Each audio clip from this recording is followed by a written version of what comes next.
Entre la frontière et la gare d'Annemasse, sur le territoire d'Ambilly, le CEVA suit le tracé de l'ancienne voie ferrée, avec 3 passages à niveau. Depuis la vente de ces terrains, les communaux d'Ambilly, en Suisse, les fonds propres de la commune sont les plus élevés de France par habitant. Un trésor que le maire devra utiliser à bon escient. Sur son territoire encore, la démolition de l'ancien hôpital permet de réorganiser toute la zone de la gare d'Annemasse pour l'arrivée du CEVA. L'idée, c'est d'avoir le CEVA en pleine couverture sur l'ensemble des 3 passages à niveau. 2, c'était acquis, le passage à niveau numéro 3 et numéro 2, donc au moment de la rue de l'Helvétie et puis au Pont Noir. Et puis le débat était encore en cours sur le passage à niveau numéro 1, donc celui qui est le plus proche de la gare d'Annemasse, à la rue des Négociants. Celui qui est le plus fréquenté Un des plus fréquentés. Celui de l'Helvétie est bien fréquenté aussi, mais vu que c'est à sens unique, c'est un peu différent. Et ce passage à niveau, eh bien, la couverture n'était pas encore garantie.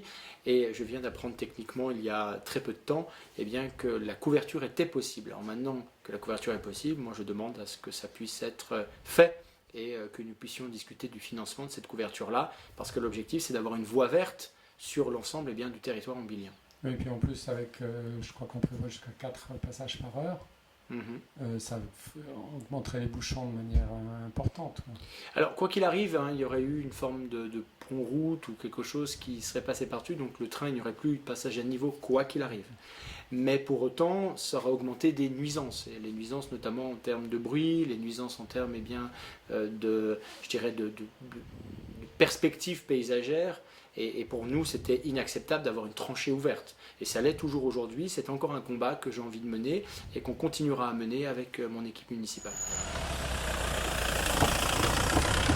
Les choses avancent. Je crois qu'aujourd'hui, l'un des grands sujets, notamment, c'est la question de la gare d'Annemasse et de son calibrage. Nous, on veut quand même un projet qui matérialise le fait que c'est bien la 2e gare de Genève et donc elle doit être de grande qualité. Aujourd'hui, l'un des gros problèmes, c'est le financement, toujours pareil, c'est le nerf de la guerre.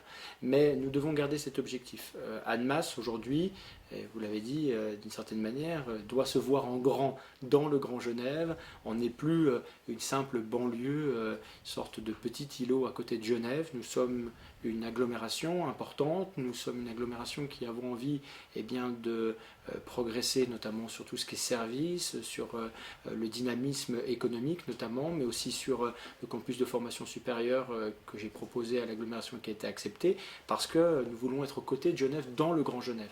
Donc la gare est un élément moteur de ce dynamisme-là, et si la gare est faite à minima, Annemasse ne sera pas Annemasse en grand, mais Annemasse en petit. Vous n'attendez pas de financement de Suisse pour la gare d'Annemasse? Non, l'idée c'est de...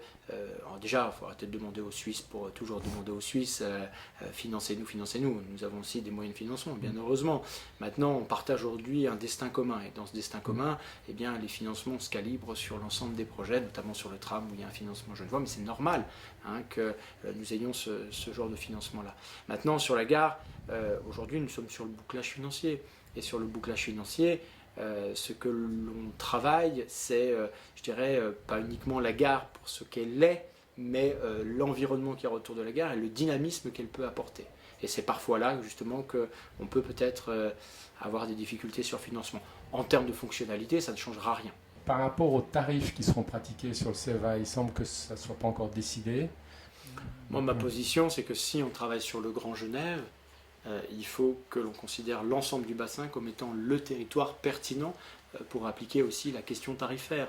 Donc il faut avoir un tarif progressif, comme on le fait dans les différentes zones, comme on le fait à Paris, comme on le fait dans les grandes métropoles. Nous devons avoir un mécanisme tarifaire qui prenne en compte et qui acte le fait que ce projet de territoire est bien le projet de territoire du Grand Genève. Vous avez entendu parler de la polémique aussi qui existe au niveau des motrices, des locomotives qui vont être sur ces lignes. Si j'ai bien compris, Arnaud Montebourg souhaiterait que ce soit des rames françaises et il met en avant le produire français. Les Suisses ont le même avis dans l'autre sens. Comment on peut gérer ça ? Il faut qu'on trouve la meilleure solution possible qui garantisse je dirais, le bien-être et le vivre de ce grand territoire-là.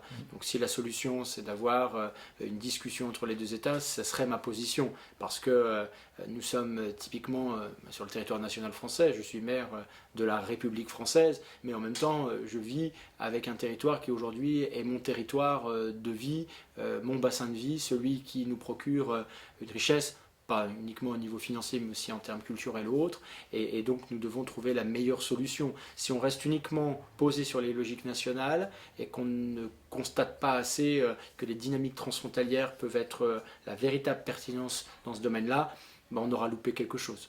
Donc j'aurais tendance à dire, essayons de casser un peu cette dynamique nationale, essayons de voir ce qui est le plus pertinent sur le territoire, et j'espère que ce n'est pas ces véhicules-là, ces motrices-là qui nous poseront des problèmes pour la construction du CEVA.